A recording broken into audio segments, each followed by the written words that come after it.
जय साई राम। जय गुरुदेव दत्ता। गुरुर् ब्रह्मा गुरुर् विष्णु गुरुर्देवो महेश्वरः। गुरु साक्षात् परब्रह्मा तस्मै श्री गुरुवे नमः।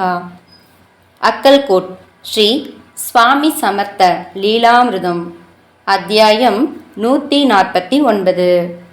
சோலாப்பூரை சேர்ந்த நாராயணன் பரசுராம். சோலாப்பூரை சேர்ந்த நாராயணன் பரசுராம் ஸ்ரீ சுவாமி சமர்த்தரின் பரம பக்தராவார். அவரை ஸ்ரீ சுவாமி கணபதி என்று அழைப்பார். நாராயணன் மூல நோயினால் பாதிக்கப்பட்டிருந்தார்.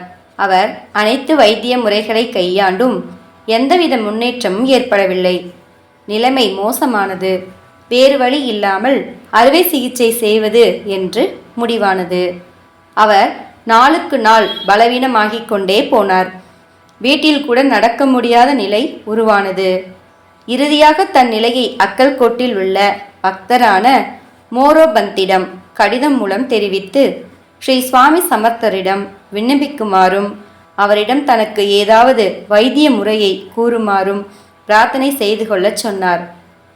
ஸ்ரீ சுவாமிகள் அவரிடம் கோமியத்தை குடித்தால் நோய் குணமாகிவிடும் என்று கூறினார்.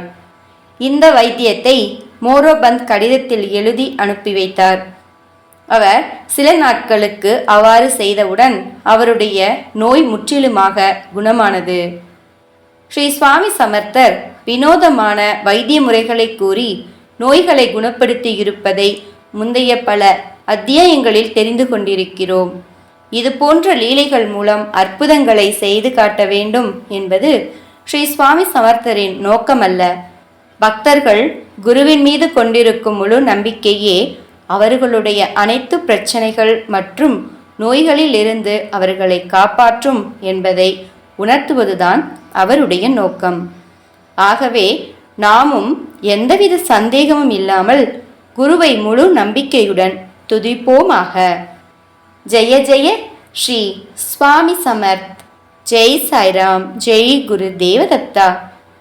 அனந்த கோடி பிரம்மாண்ட நாயக ராஜாதிராஜ யோகிராஜ பரபிரம்ம ஸ்ரீ சுவாமி சமர்த்த மகராஜ் கி ஜெய்.